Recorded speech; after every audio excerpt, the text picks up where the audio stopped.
at least to start my car, because I couldn't fathom anything other than being scared shit out of my mind the next morning.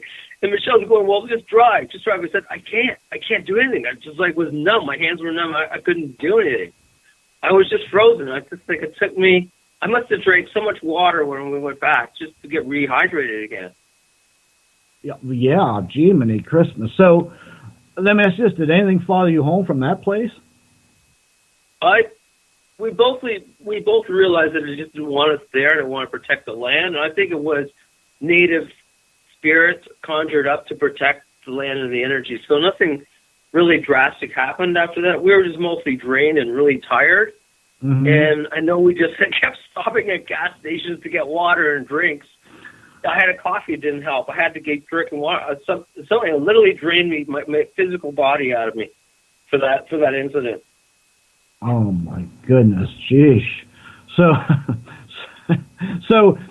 did they ever tear that place down, or is it still there? We were supposed to go back in the wintertime, and it got destroyed. And I guess over the winter, it all caved in, so they actually, sadly, tore it all down and cleaned it all up. Now I think it's just barren land. It is owned by Muskoka in that area, but it's all off limits. So it was a beautiful place, documented. We had pictures of it. We had a magazine that did it.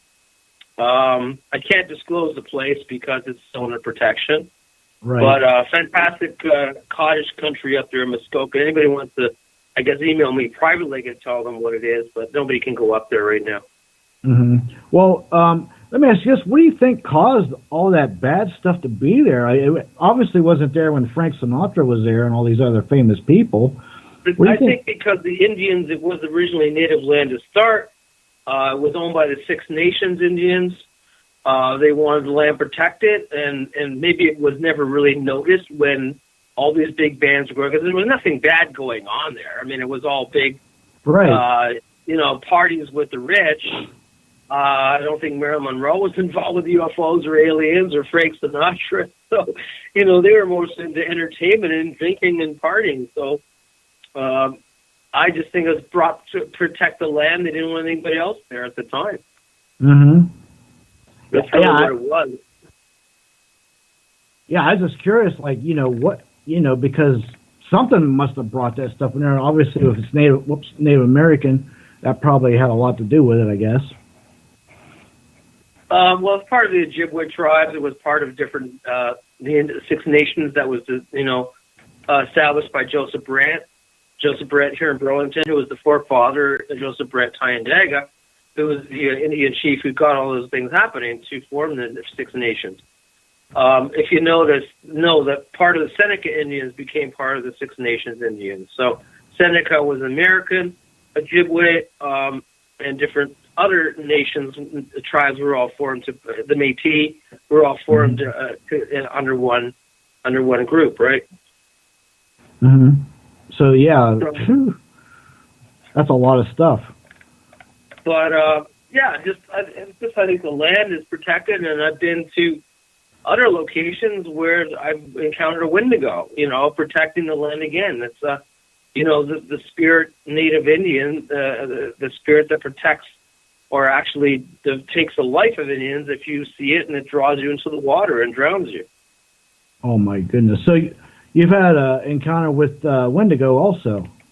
Yeah, in Burlington. Yes, a couple of years back before I was doing investigations with Michelle, but this was at the time when we were doing Creepy Canada series, and I went out with the TV crew and we actually encountered a Wendigo of something. I'm sure the hell of it, that's what it was on the shores of Burlington Bay, because we were doing footage to get for the show before we filmed, and they wanted to check it all out and scout it out. I went with a camera crew and we encountered something that just was screaming and a big black mist or something, and it was just screaming like a woman, and we all were trying to photograph it, all freaked us out. And the producer asked me, do you really want to shoot this? He was scared to death. He didn't want to come back the next week. Yeah, it was on the episode of James Horner, and he goes, I'm not coming back next week if all this shit happens. And that's what was going on. Wow. Yeah, he wanted no part. He wanted no part of that place. He Oh was my. scared. I literally saw him turn white, and it was black, and it was pitch dark out. It was just like he literally not saw a ghost, but he saw a demon entity, Wendigo, at the same time. Wow. That's a lot. That's a lot to see in a few years. Not to mention all bunched up into one little, few days or whatever. Wow. Well, the worst encounter I had that I tell other people about. There is a book being written about it in an episode I'm working on television right now in Los Angeles. I'm writing a book called Demonic Encounters: Real Life Experiences, right? And it's being published by Bantam Press. So I'm working on that, but it's all about mostly demonic activity and encounters. And I've been actually working with the church, the Catholic Church, years ago with the IATSE. So I was kind of trained and invited to be part of the seances and the possessions and the exorcisms of a lot of things going on. So I was able to see and visualize all this, and I was invited as a guest to, be a part of the exorcisms. Right. So anyway, one of the worst encounters that I had, this was before I was working with Michelle, was that I do the tours in Burlington. So we had one of the places on our tour is the St. Luke's Church, and it's one of the oldest churches in Ontario, Canada. It's the second oldest. It was established in 1834, and it was actually established by Joseph Brandt's family, his daughter, Elizabeth Brandt. Anyway, we were allowed to, because they heard a lot of things going on in the church. They had a lot of experiences. They had the hymnals would move. The ghosts would come through. There would be all kinds of soldier ghosts, British troops, and all kinds of things going on in the basement. And we had an open house to go in and check it all out. Mm-hmm.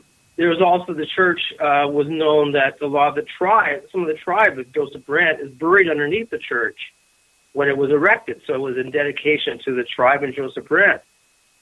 So a lot of things are happening there. We never thought it was demonic, so I went in there with Carolyn, who I was working with as a psychic medium at the time. Right. And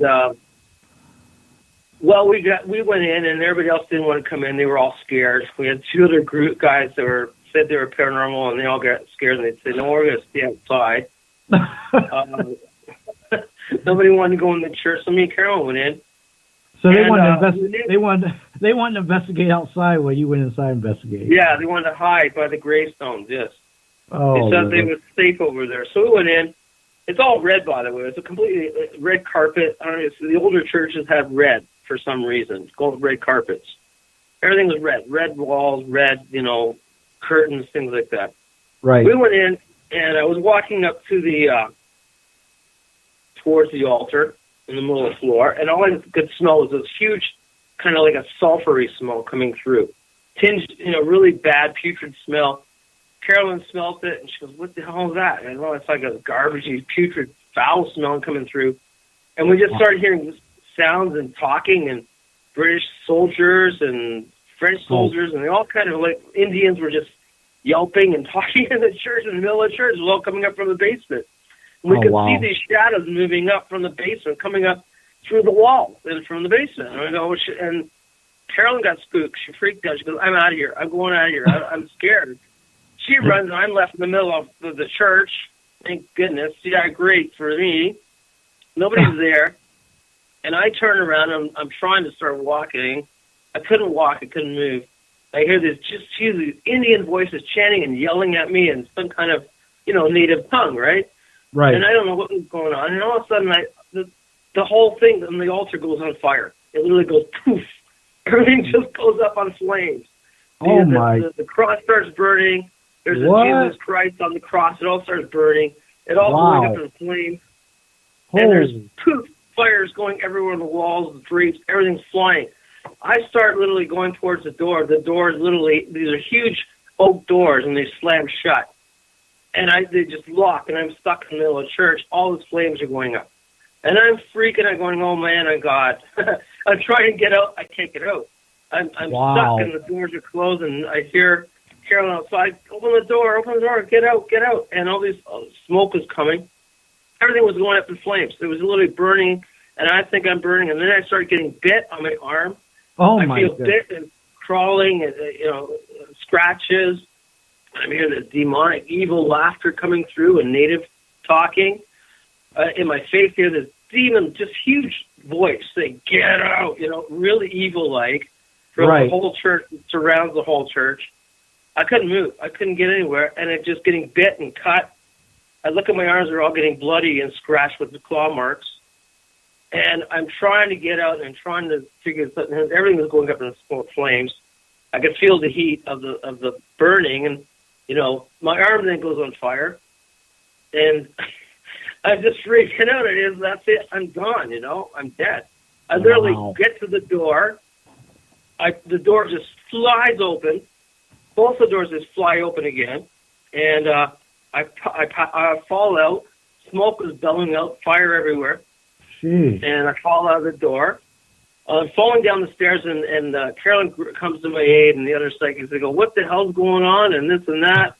And then they feel the blood dripping off my arms. I'm all scratched and cut and bit. Wow. And I said, well, I couldn't even breathe. It was so foul. I was choking. I was trying to get water. I couldn't even breathe because the stench was so bad. That is, yeah. Patrick, that is off the hook right there, buddy. Wow. So now we go, well, what the hell? We just let the church on fire.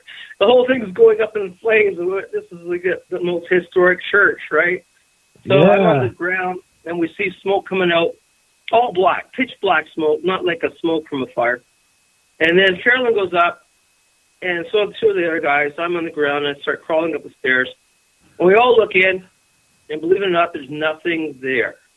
There's nothing on. There's no fire, no flames. It's completely gone. It only stopped. Wow. It was so visionary, so intense that we're, made to see this visually. Right. And nothing was there. And it was like it was nothing there. No smoke, no nothing. Just the stench smell was there. And then it disappeared. Wow. Well, I got to tell you, Patrick, my heart goes out to you, buddy. Unfortunately, we're about out of time. You were an awesome guest with awesome events in your life that you shared with us tonight. I want to thank you so much. I'm going to give you 2 or 3 minutes here to share whatever you want to share or promote, buddy. Go ahead. Okay, well, I'm available, Patrick Cross Ghosts on Facebook. You can find me there. Discovery Ghosts is also on Facebook. And my website is burlingtonghostwalks.ca. You can always email me and check out all the events and things.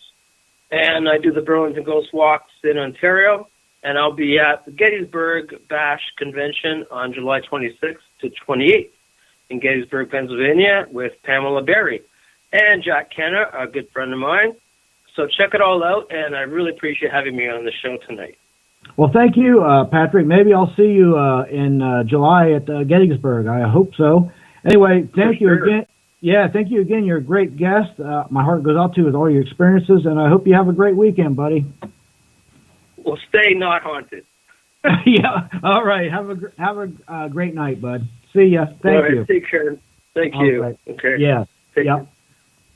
Anyway, Patrick, thank you so much for coming on and sharing all your experiences. Some of that stuff was off the hook. My heart goes out to that guy, I'll tell you. And whew, boy. Hey, listen. Next week, my guest will be Chinley Park.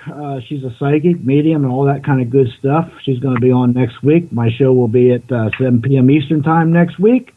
Also, hey, if you'd like to donate $1 or $2, just go to our website, scroll down where it says PayPal, donate $1 or $2. It helps helps with the bandwidth, keeps advertisement off and free, and all the shows for free. We got 200 some shows you can listen to. Also, if you donate $20 or more, we will send you a book on the paranormal. Yes, a free book on the paranormal. And some of the books are $20-25 alone. So try to do that. Check into that. And I want to thank everybody for tuning into my show. Again, Patrick was an awesome guest. And now when I leave here tonight, I'm going to go to the Bel Air House in Bel Air, Ohio. It's a very well-known, famous haunted house. I'm going to be there guest investigating with Opit. They are a fantastic investigating paranormal team. My hat goes off to them. They are top notch quality people. It's going to be a really good investigation. That's where I'm headed.